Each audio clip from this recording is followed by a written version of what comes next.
할렐루야. 오늘은 종려주일입니다. 그리고 이번 주간은 고난주간으로 저희들이 지킵니다.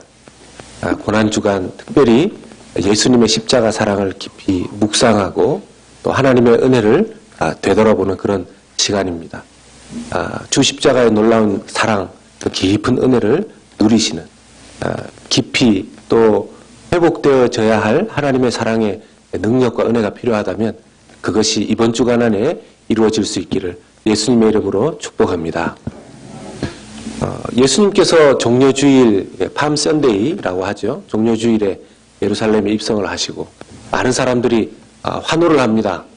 예수님께서 호산나 다윗의 자손, 그분을 왕으로 오셨다고 그렇게 환호를 지르는데요. 예수님의 마음은 무겁습니다. 왜냐하면 이제 이 일주일이 지나면 십자가를 지시는 그런 일이 있기 때문이죠. 오늘 본문의 말씀은 사실은 일주일에 예수님의 그 고난주간 중에서 특별히 이제 하루 정도를 앞두고 있는 그 다락방 안에서 예수님과 제자들 간에 대화하면서 일어난 그 사건을 중심으로 우리에게 하나님께서 말씀을 주십니다. 인간이 할 수 있는 가장 고귀한 것 중에 한 가지가 바로 사랑이죠.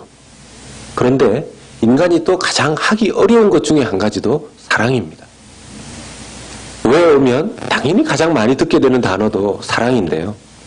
세상에서 흔히 듣고 교회에 와서 또 듣는 것이 사랑이지만 그렇다면 과연 우리가 사랑, 그 단어를 생각할 때 우리가 생각하는 사랑의 기준과 수준이 다 좀 다르다 하는데 문제가 있습니다. 하나님께서 말씀하시는 사랑은 어떤 것일까요?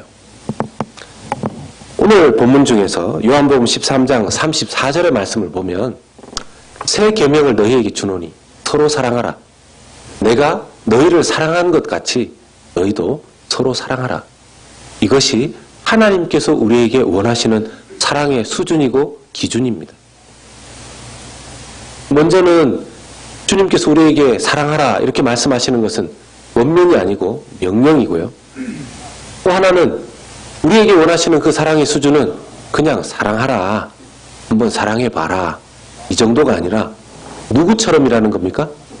예수님처럼 사랑하라는 것입니다. 만약 하나님께서 우리에게 서로 사랑하라 이렇게 말씀하셨다면 우리가 그 반응으로 예, 한번 노력해 보겠습니다. 서로 사랑하라고 말씀하시니까 노력해야죠. 알겠습니다. 알아듣겠습니다. 이렇게 반응할 것입니다. 그런데 예수님께서 제자들을 사랑하신 것 같이 예수님처럼 그렇게 사랑하라 이렇게 전제가 붙어 있게 되면 좀 어렵죠.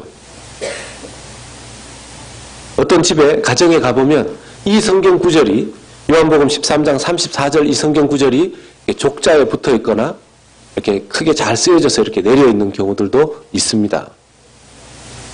새 계명을 너희에게 주노니 서로 사랑하라. 내가 너희를 사랑한 것 같이 너희도 서로 사랑하라. 그게 붙여놓을 만한 좋은 문구가 되는 것은 예수 믿는 사람들은 누구나 다 압니다. 그런데 그걸 실천하겠다고 마음도 수없이 많이 먹어보셨겠지만 이게 잘 안 되더라는 것이죠. 그냥 생각하는 사랑도 잘 안 되는데 예수님처럼 사랑한다고요? 어떤 분들은 그렇게 대답할 것입니다. 아이고 그게 성경에 그냥 써 있으니까 써 있는 거죠. 하나님께서 그렇게 말씀하셨으니까 말씀하신 거죠. 그게 잘 되는 겁니까?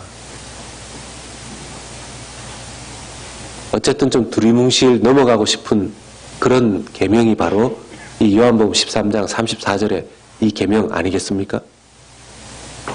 근데 문제는 이 말씀이 요청이 아니라는 겁니다. 예수님이 해줄래? 이런 부탁도 아닙니다. 해야 된다. 명령이라는 겁니다. 그럼 명령이 뭐죠?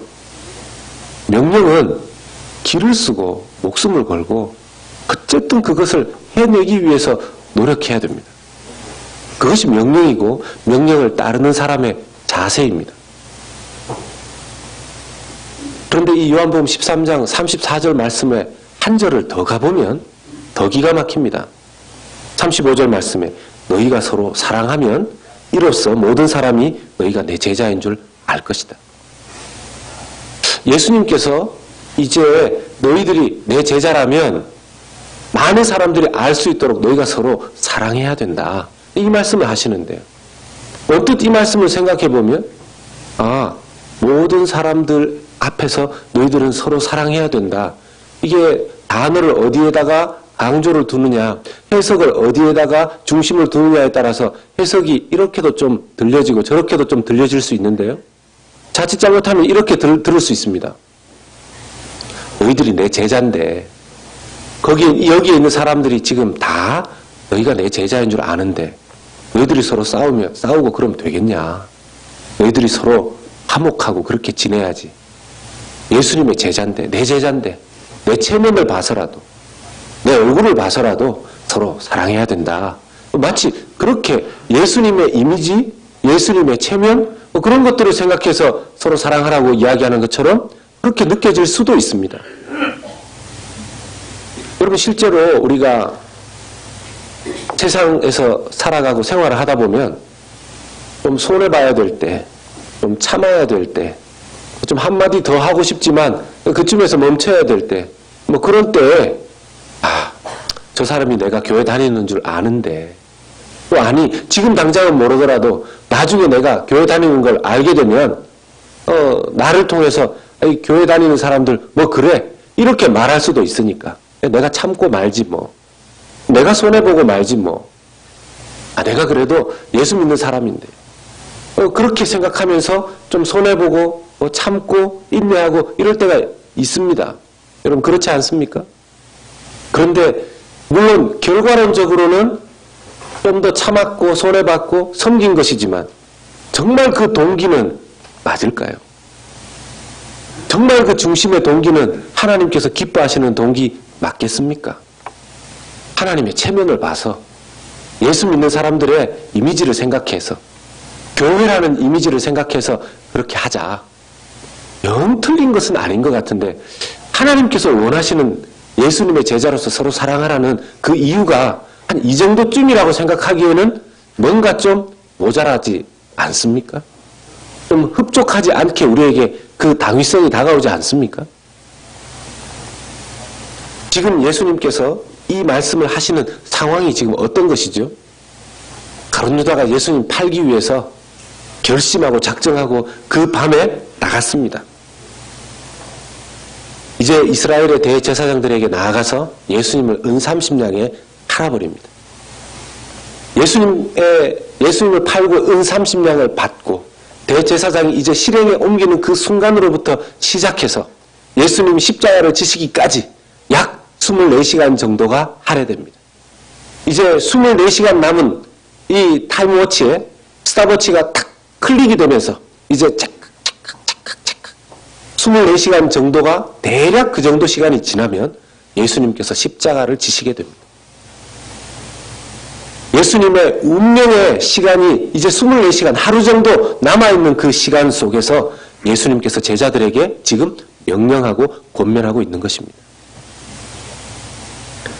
요한복음 13장 31절 말씀에 그가 나간 후에 가룟 유다가 나간 후에 예수께서 이르시되 지금 인자가 영광을 받았고 하나님도 인자로 말미암아 영광을 받으셨도다.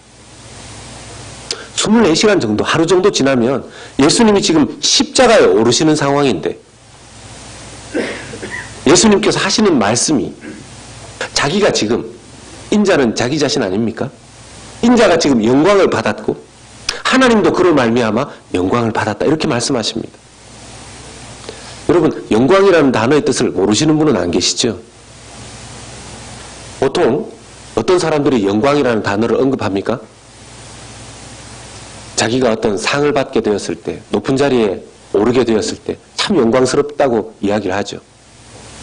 그래서 때로는 트로피 같은 걸 자기가 딱 받으면 그 상을 받고 이 영광은 하나님께 모두 올려드립니다. 이렇게 이야기를 합니다. 높은 자리에 오르게 되었을 때 남들 볼 때 뭔가 빛나고 환하고 찬란스러운 그런 자리에 오르게 되었을 때 영광스럽다 이렇게 이야기를 합니다. 예수님이 이 영광이라는 단어의 뜻을 모르고 말하셨을 리는 없고, 그런데 지금 예수님께서 하루 정도 지나면 오르게 되시는 그 자리는 어디인가요? 영광스러운 자리인가요? 아닙니다. 가장 흉물스러운 자리에 올라가시게 됩니다. 하나님께서 원래 계시면 가장 적합한 영광스러운 자리가 어디죠? 빛나고 높은 보좌, 바로 그 자리 아닙니까? 하나님께서는 영광의 본체가 되시고, 그 영광의 본체가 되시는 하나님께서, 또 그리고 그 아들 예수 그리스도께서 계셔야 하는 그곳에 가장 어울리는 장소는 높고 높은 그곳입니다. 그런데 이미 예수님께서 낮고 천한 그냥 사람들이 사는 이 땅에 내려오셨다는 것만 해도 그 영광스러운 하나님께 어울리지 않는 그런 낮아지심인데, 이제 하루 정도가 지나면 사람들이 형벌을 받을 때 가장 강력한 처벌, 사형을 당하는 사형수에게 있어서 여러분 죄인 정도가 받는 처벌이 아니라 가장 악행을 행한 그 사람에게 주어지는 그 십자가형을 예수님께서 담당하시기 위해서 거기에 오르셔야 되는 상황이라는 것입니다. 십자가에 앉으셔야 되는 상황이 이제 1시간 후면, 죄송합니다. 하루 정도가 지나면 벌어지게 되는데, 그게 뭐가 그렇게 영광스러운 일이라는 것입니다.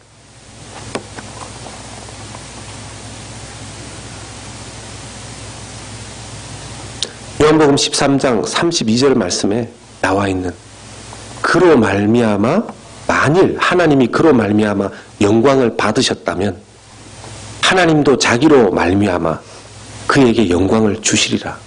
곧 주시리라. 예수님께서 십자가에 오르시는 그 일이 영광스러운 일일 뿐만 아니라 예수님께서 십자가에 오르시는 그 일을 하나님 아버지도 영광스럽게 생각하신다는 겁니다. 자기의 아들을, 사랑하는 아들 예수 그리스도를 이 땅에 내신 것도 가슴 아프실 텐데, 그 아들 예수 그리스도가 십자가에 오르시는 그 일로 하나님 아버지께서 영광스러워 하신답니다.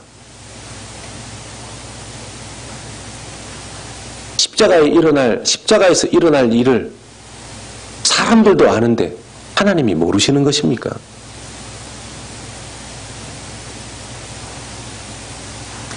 (13장 33절에는) 이렇게 말합니다. 작은 자들아, 내가 아직 잠시 너희와 함께 있겠노라. 너희가 나를 찾을 것이나 일찍이 내가 유대인들에게 너희는 내가 가는 곳에 올 수 없다고 말한 것과 같이 지금 너희에게도 이르노라. 여기서 작은 자들아, 제자들에게 말씀하시는 예수님의 말씀입니다.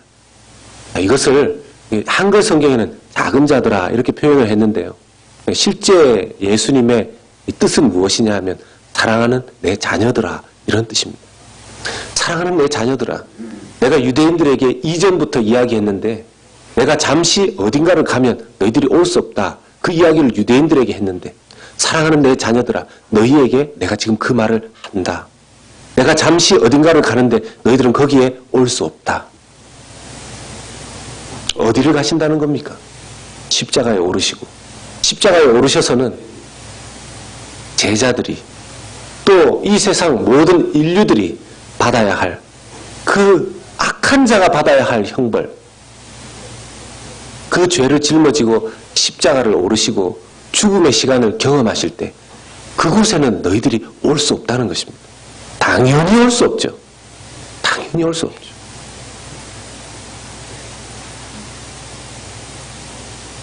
제가 하나님 앞에, 하나님, 저는 참 죄인입니다. 내가 참 죄인입니다. 기도할 때 하나님께서 어느 날 저에게 저의 죄를 보여주시면서 짧게 저의 죄의 단면들을 슬쩍슬쩍 지나가게 하셨는데, 제가 제 입술로 하나님 제가 참 죄인입니다 이렇게 고백할 수 없는 것들이었습니다. 제 스스로 하나님 제가 참 악합니다.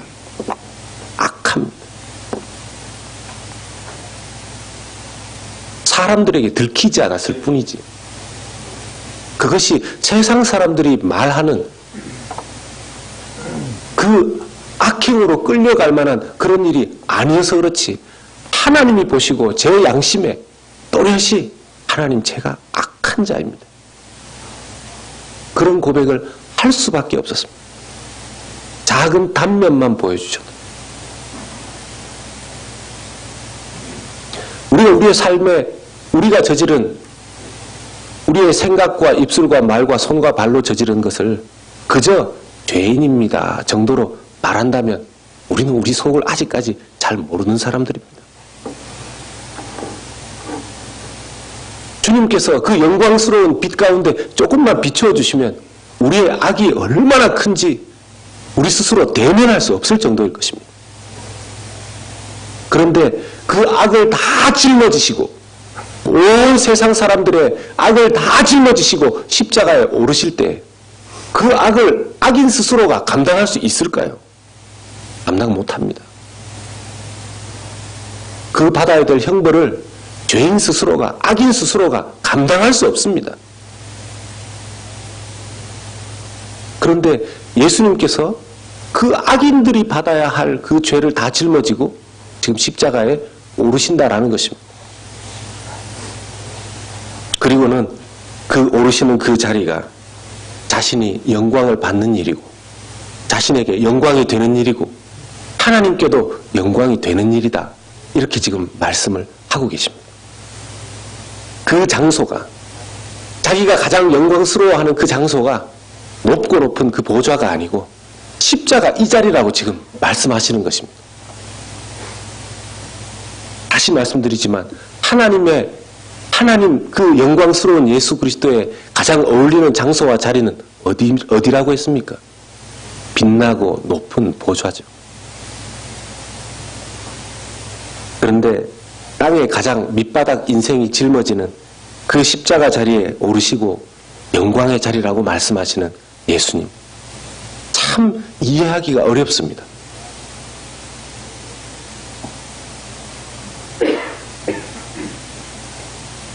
누구도 십자가의 형벌대 위에 올라서 정신없는 사람이 아니고서는 영광스럽다 이렇게 말할 수 있는 사람은 없을 것입니다.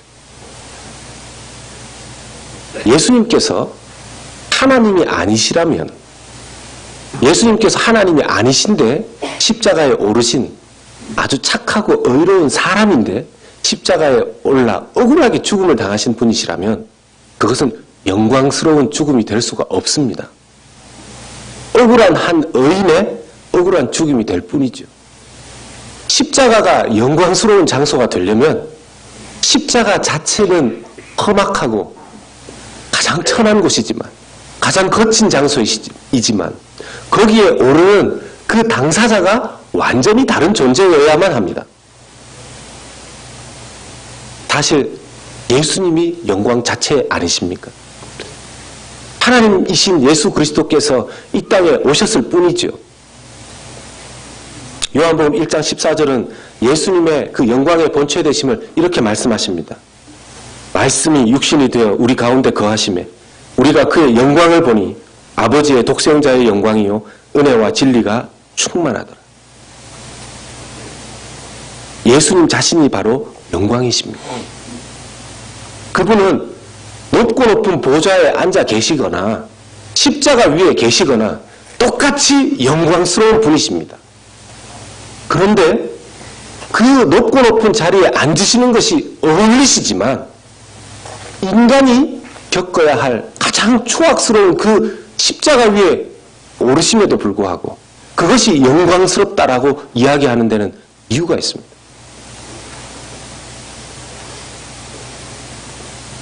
하나님의 그 영광이 이 세상 가운데에서 그 다음으로 영광스럽게 지어진 존재가 있으니 누구입니까? 바로 인간들입니다. 하나님께서 자기의 형상을 좀 주셔서 하나님께서 그 영광을 나누어 주셔서 지은 존재가 있으니 땅의 모든 만물 중에서 사람이었습니다. 그런데 인간이 죄를 지음으로 말미암아 하나님의 형상, 하나님의 영광의 빛이 바래져 버렸습니다. 모든 인간은 하나님의 영광에 이를 수 없게 되었습니다. 하나님께 영광 올려드릴 수가 없게 되었습니다. 다 죄인이 되어버린 것이죠. 그 죄가 하나님과 인간 사이를 막아버렸고 하나님은 도무지 인간을 바라보실 수 없었고 인간은 도무지 하나님의 영광을 바라볼 수 없었습니다. 하나님이 그토록 사랑하신 인간이었지만 스스로 그 영광의 자리를 내려놓고 죄인의 삶을 살아가는 그 죄인들을 하나님께서 해결하시기 위한 그 딜레마를 해결하시기 위해서 영광의 본체가 되시는 하나님께서 참 신이며 참 인간이 되시는 예수님께서 직접 이 인간 자리에 내려오신 것입니다. 여러분 요즘 한간에 많이 이야기하는 노사의 관계 이야기할 때 누구는 갑이고 누구는 을이다 이런 얘기 잘 하지 않습니까? 갑을로 따지면 이 온 세상을 통틀어서 가장 갑이 누굽니까? 하나님이시죠. 갑 중에서도 갑, 슈퍼 갑 아니십니까? 만약 슈퍼 갑이신 하나님께서 저 높고 높은 보좌에서 우리를 이렇게 내려다보시면서 너희들 다 내 자녀지? 너희들 다 나를 믿지? 내가 너를 지은 창조주야. 그러니까 다 서로 사랑해. 사랑 안 하면 다 지옥 보낼 거야. 다 사랑해.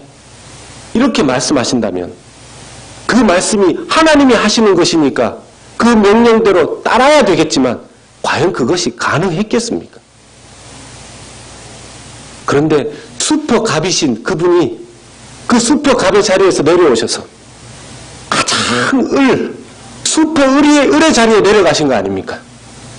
십자가의 가장 낮은 자리에 앉으셔서 그곳에서 그 영광스러운 분이 거기에 앉으셔서 모든 죄값을 청산하시고 이제 그 죄의 용서함을 믿는 자들을 자기의 자녀로 삼으시고 그 자녀들을 향해서 내가 가장 낮은 자리에서 너희를 사랑했으니 너희는 이제 나와 더불어서 서로 사랑해야 된다. 저 높은 보좌에서 우리에게 사랑하라고 하면 감히 감당할 수 없고 좌절할 텐데요. 십자가 위에서 십자가에 앉으셔서 우리를 향해 사랑하라고 말씀하시면 어찌 우리가 안 들을 수 있겠습니까?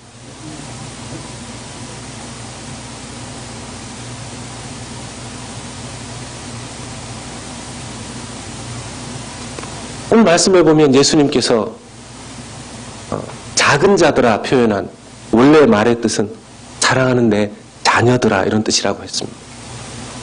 예수님의 십자가를 믿는 사람들은 예수님 십자가에서 하신 그 일들을 믿는 사람들은 예수님의 자녀가 됩니다. 더 크게 말하면 하나님의 자녀가 되는 것이죠. 여러분들 예수님의 십자가 사건을 여러분들의 사건으로 받아들이고 믿으십니까? 그렇다면 여러분은 예수님의 자녀들입니다. 그런데 예수님은 자녀들에게 말씀을 하셔놓고 오늘 말씀 35절의 말씀에 보면 너희가 서로 사랑하면 이로써 모든 사람이 너희가 내 제자인 줄 알리라 그러십니다. 예수님의 자녀됨과 예수님의 제자됨이 연결되어져 있다라는 것이죠. 그러면 여러분 이제 우리가 예수님을 믿는 자녀가 되었다면 하나님 자녀가 되었다면 이제 우리는 예수님의 제자도 함께 된 것입니다. 나는 예수님의 자녀이기는 하나님의 자녀이기는 한데 예수님의 제자는 아닙니다. 이 말은 논리적으로 맞지 않는 이야기입니다. 하나님의 자녀는 모두가 다 예수님의 제자입니다. 그렇다면 우리가 예수님의 자녀로서 하나님의 자녀로서 예수님의 제자로서 무엇을 하면서 살아야 우리를 통해서 영광스러운 주님을 나타낼 수 있습니까? 35절 말씀이 우리에게 그 방법을 가르쳐 주시지 않았습니까? 서로 사랑하는 것입니다. 예수님처럼 서로 사랑하는 것입니다. 예수님은 어떻게 그 제자들을 사랑하셨죠? 많은 사랑을 3년 동안 주셨지만 특별히 이 최근에 요한복음 13장 안에서만 우리가 깨달아본 예수님의 사랑만 해도 예수님 서로 자존심 내세우면서 발 씻어주기 싫어하는 제자들 예수님이 직접 식사하시다가 내려가셔서 허리에 수건 두르시고 씻어주셨습니다. 발 씻겨주신 그 예수님의 사랑의 대상 중에는 예수님을 팔아먹을 예수님의 제자 가룟 유다도 섞여 있었습니다. 아랑곳하지 않고 사랑하셨습니다. 곧 내가 팔려갈 것이다 말씀하셨지만 예수님의 제자들은 누가 예수님을 팔 것인가 거기에만 초점이 있었고요. 실제로 예수님이 팔려간다는 사실에 대해서는 그러니 자기와 연결된 예수님이 자기와 연결된 것에 대해서는 큰 관심이 있었지만 자기와 연결되지 않은 부분에 대해서는 아랑곳하지 않는 그런 개인주의적이고 이기주의적인 그 제자들을 예수님 염려하셨습니다. 왜 염려하셨다 그랬죠? 예수님께서 그 제자들을 잠시 떠나 있는 그 십자가상에서 잠시 떠나 있는 그 이틀 3일간 제자들이 낙심하고 제자들이 방황하고 제자들이 자기의 고향으로 돌아가는 그것들을 생각하면서 예수님께서 정말 괴로워하셨다고 했습니다. 물론 다시 돌아오시는 것이죠. 그런 사랑으로 예수님이 사랑하셨는데 그렇게 서로 사랑하라고 말씀하십니다. 왜요? 너희가 나의 자녀라면 너희가 내 제자라면 십자가 위에 내가 앉아 그 영광스러운 내가 빛나고 높은 그 보좌를 포기하고 내려와서 십자가 위에 내가 앉았는데 그 나의 영광스러움을 너희들을 통해서 세상에 나는 알리기를 원한다라는 것입니다. 어떤 방법으로요? 우리도 높은 자리에 올라가서 트로피 들고 하나님께 영광 올려드립니다. 가 아니라 서로 사랑함으로써 말입니다.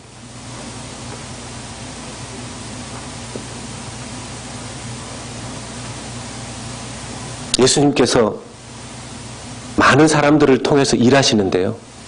보면 우리가 착각하는 게 있습니다. 정말 이 땅에서 잘 되고 잘 되면 그걸로 하나님께 영광 올려드리고 그것으로 전도하고 그것으로 하나님을 알린다 이렇게 생각하는 경우들도 있는데요. 그럴 수도 있지만 하나님의 방법은 그런 것이 아닙니다. 여러분 혹시 최선규 아나운서라고 아십니까? 제가 지난 주간에 간증을 한번 듣게 되었는데 이 말씀을 일주일 묵상하면서 마침 그 간증을 들으며 많은 생각을 해보게 됐습니다. 한국의 최선규 아나운서라고 있는데 이분이 참 독특한 이력을 가지고 있습니다. KBS 아나운서였다가 나중에는 SBS라는 한국의 방송국이 생길 때 1기로 스카웃돼서 가신 분인데 이분이 혹시 여기에 경주 최씨 있으십니까? 그분이 손 안 드셔도 됩니다. 그분이 경주 최씨래요. 그 집안이 아주 철저한 불교 집안이었었답니다. 이 최성규 아나운서는 중학교 때부터 대학생 때까지 불교학생회 회장이었다 그럽니다. 그리고 그 집안 전체가 뭐 친가든 외가든 다 불교에 깊이 빠져 있으신 분들이었는데 외할머니 같은 경우에는 보통 이게 교회에서도 그 가문이 와 부모님이 뭐 교회 하나 지었습니다 이렇게 할 때 대단하십니다 뭐 그렇게 생각을 하는데 이분은 절을 3개나 지으셨어요. 절을 3개 지었어요. 그러니 뭐 불교계에서도 알려지실 만큼 알려지신 분이시죠. 교회를 나간다 이건 뭐 말도 안 되는 겁니다. 그런데 이 최성규 아나운서라는 분이 어떤 일이 있어서 예수님을 믿게 되었고 나중에 지금은 그 CTS라는 기독교 방송에서 일을 하고 있다고 그럽니다. 중간에 무슨 일이 있었는가 짧게 그 간증이 그렇습니다. 이 최성규 아나운서의 집안에는 참 재밌는 이 가족 구성원이 형성이 되는데 이 애들을 놓으면 다 남자들 아들만 놓는다는 거예요. 32년 동안 그 모든 가문을 통틀어 보면 다 아들밖에 태어난 사람이 없대요. 대단하죠. 최성규 아나운서도 결혼을 해서 첫애를 낳았는데 아들이었답니다. 둘째를 낳았는데 그때 당시만 해도 뭐 성별 감별을 안 하고 이렇게 태어나게 했는가 본데 간호사가 나와서 딸입니다 이렇게 얘기하니까 그 할아버지가 친할아버지가 만세 만세를 부르면서 우리 집에도 딸 낳았다 막 그렇게 하시더래요. 32년 만에 딸이 낳았다는 거죠. 시커먼 아들들만 보다가 딸 손녀가 태어났다는 것을 보고 너무 기뻐하셨다는 겁니다. 그런데 어느 날 SBS 방송국에서 생방송 아침 행복 찾기인가 그 방송을 생방송으로 진행하는 중에 이 프로그램을 끝내고 보니까 아나운서 후배가 와서 쪽지를 내미는데 울면서 선배님 프로그램 중에 연락이 왔는데 그때는 전할 수가 없어서 지금 전합니다. 보니까 3살 먹은 그 사랑하는 딸이 지금 생명이 위독한 지경에 있으니까 빨리 병원으로 오라는 거예요. 병원으로 막 이제 차를 몰고 갑니다. 평상시 같으면 SBS 그 방송국에서 병원까지 가는데 한 10분, 15분이면 가는데 그 내거리에서 차가 막혀가지고 1시간을 꼼짝도 못했다 그래요. 사랑하는 딸이 생명이 위독하다는 이야기를 듣고 정신없이 가야 되는데 지금 차는 꼼짝없이 움직이지 않으니 그 속에서 얼마나 애가 타고 힘들었겠습니까? 자기도 모르게 기도가 터져 나오는데 여러분 중학교 때부터 대학생 때까지 불교 학생회 회장이었습니다. 누구 찾아야 됩니까? 그런데 자기도 모르게 하나님 3살밖에 안 된 딸이 무슨 죄가 있습니까? 저를 데려가십시오. 저를 데려가십시오. 제가 죄인입니다. 3살 먹은 아이가 무슨 죄가 있습니까? 하나님이 만약 계시고 하나님께서 우리 딸 살려주시면 제가 당신이 시키는 거 뭐든지 하겠습니다. 하나님 살려주십시오. 그걸 1시간 동안 자기도 모르게 하나님을 찾았다는 거예요. 인간의 마음에는 참 희한하게도 그가 평생을 불교든 뭐든 섬겼든지 간에 본질적으로 튀어나오는 인간의 형상에 저 깊은 곳에 들어있는 하나님 찾기의 마음이 있는 것 같아요. 그렇게 1시간을 뚫고 병원을 가보니 도착해보니 응급실에 아이가 누워있는데 의사들이 이미 포기해서 흰 천을 덮어놨다는 거예요. 흰 천을 벗기고 3살짜리 딸아이를 안고 1시간을 병원을 이리저리 다니면서 네가 와 여기, 네가 왜 여기에 있냐. 내가 왔다, 아빠가 왔다, 내가 왔다. 안고 한참을 다니는데 아이가 따뜻해지더래요. 그래서 의사와 간호사를 부르니까 이제 이렇게 좀 너무 정신이 그렇게 됐으니까 아무도 안 오더랍니다. 근데 정말 아이가 나중에 컥컥 소리를 내면서 숨을 쉬려고 하는데 뭐가 통하지 않는 것 같아서 이 최성기 아나운서가 입속에 손을 넣어 빼보니까 큰 핏덩어리 뭉치가 하나 튀어나오더라고요. 자기 얼굴과 옷에 컥 하면서 피가 묻어버리는데 그때부터 아이가 숨을 쉬면서 아빠 맞지? 아빠 그렇게 얘기를 하더라고요. 하나님께서 살려주신 거죠. 나중에 이제 그 집에 이사를 할 때 2톤 트럭이 이삿짐을 옮기려고 왔다 갔다 하다가 그 아이를 뒤로 후진하면서 이 아이를 못 보고 친 거예요.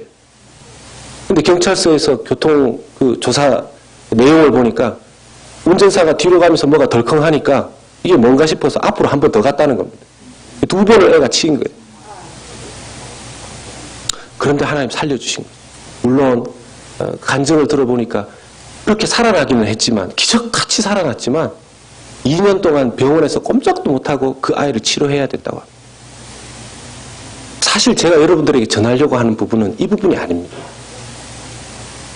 그 보살이었던 할머니, 교회란다. 절을 3개나 세우신 그 할머니가 이제 그 사랑하는 손녀를 간호하기 위해서 넓은 그 병원에 있는데 어느 날 그 할머니와 어머니가 함께 있으면서 최성기 아나운서를 부르더랍니다. 너 가가지고 요 2층, 6층인가 하는데 그 6층 청소하는 그 옆편네 좀 데리고 와봐라. 그 사람이 누구를 의미하냐면 그 병원을 청소하는 분이 몇 분 계신데 제일 먼저 와서 늘 제일 일찍 와서 그 병원 그 층을 청소하고 다니면서 사람들 인사도 하고 따뜻하게 말하면서 또 필요한 경우에는 기도도 해주고 예수 믿으라고 하는 그런 분이 한 분 계셨는데 나중에 알고 보니 권사님이신 거예요. 왜 일찍 오시는가 보니까 아침 일찍 새벽에 새벽기도 갔다가 그다음에 오셔가지고 병원에서 이렇게 자기 일을 정말 그렇게 열심히 하시는 분인데 이 할머니의 이야기인 즉슨 뭐냐 하면 내가 절을 3개나 세우고 그렇게 살았는데 그 옆편면은 도대체 그 마음 안에 뭐가 들어있길래 그렇게 얼굴이 늘 빛이 나냐. 그리고 그리고 우리한테 와서 내가 보니 나보다도 못 사는 사람인데 그렇게 사랑스럽게 우리를 위해서 기도해주는 그 사람 속에 뭐 들어있는지 좀 들어보자. 그 옆에 내 좀 데리고 와봐라. 그렇게 와서 이분이 예수님을 믿게 된 거예요. 할머니와 어머니가. 그날로부터 해서 그 집 식구들은 다 교회 나가요. 절에 나가기만 하면 그 직계 가족들이 다 예수 믿게 된 거예요. 여러분, 제가 얘기하려고 하는 그 대목을 아시겠습니까?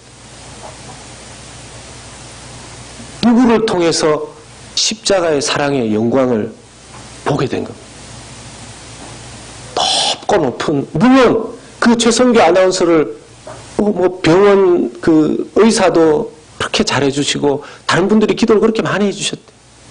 그런데 참 놀랍게도 결정적으로 그 어머니와 할머니의 마음을 두드린 그분에게 찬란한 빛으로 예수님이 나타나신 그 부분은 그 청소하시는 권사님의 그 섬김과 사랑 때문이었다는 것입니다. 사랑하는 여러분, 우리가 예수님 자녀로서, 예수님의 제자로서, 물론 때로는 예수님처럼 사랑하라, 좌절되는 그런 명령입니다. 그런데 높고 높은 그 보좌에서 우리에게만 말씀하시는 게 아니라 이 거칠고 흉악한 십자가에 그 영광스러운 예수님이 앉아 계시면서 우리를 향해 내가 너를 이렇게 사랑했는데, 내가 하나님으로서 너를 위해서 십자가를 졌는데, 내가 너를 위해 십자가를 짐으로 너를 구원하였는데, 너는 이제 영광스러운 나의 자녀가 되었는데, 이제 내 영광을 사람들에게 너를 통해서 나타내기를 원한다. 어떤 방법으로요? 서로 사랑함으로써. 우리가 기를 쓰고 기도하면서 노력해야 되겠습니까? 안 해야 되겠습니까? 옆 사람에게 이렇게 말해 주십시오. 예수님의 사랑으로 사랑하겠습니다. 예수님의 사랑으로 사랑. 부활주의를 의미 있게 맞이하기 위해서, 다음 주면 부활주일입니다. 자칫 잘못하면 그냥 한 주간, 1년에 한 차례 쭉 돌아오는 고난주간 이렇게 보낼 수 있는데, 다음 이 고난주간을 보내고 부활주의를 의미 있게 보내려면 고난주간을 정말 의미 있게 보내야 될 것입니다. 예수님의 십자가를 깊이 묵상하시는 한 주간이 되시기를 바랍니다. 우리를 위해 십자가에 오르신 영광의 주님께서 우리를 영광스러운 주님의 자녀로, 제자로 불러주셨습니다. 이제 그 주님의 자녀이며 제자답게 서로 사랑함으로써 주님께 영광을 올려드리고 세상 가운데 주님의 영광을 보여주는 우리 성도님들, 우리 교회 되시기를 예수님의 이름으로 축원합니다. 같이 기도하십시다.